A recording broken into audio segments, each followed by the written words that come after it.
In cooking, one must have a what the hell attitude. So says Julia Child, the famous cook who transformed the way that Americans approach the kitchen, one stick of butter at a time.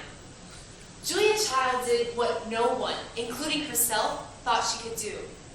She traveled to Paris with her husband and dared to take on la cuisine bourgeoise, good, traditional, delicious, extremely difficult French home cooking.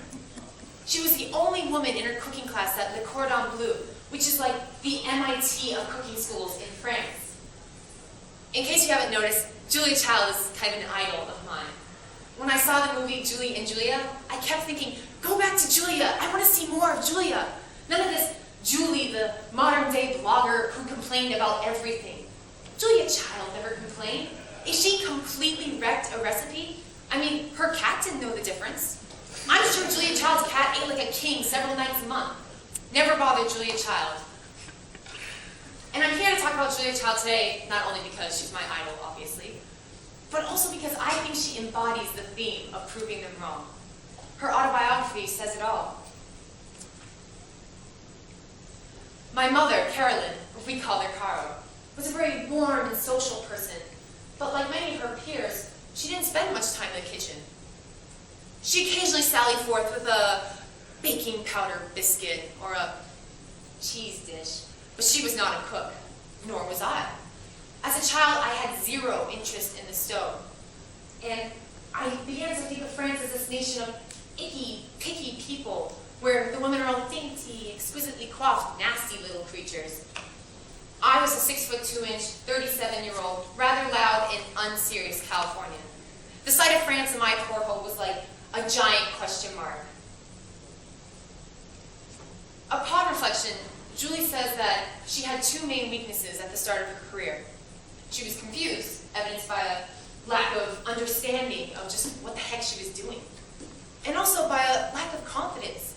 She said that she was very nervous about bringing her ideas and her creativity to life in front of the TV.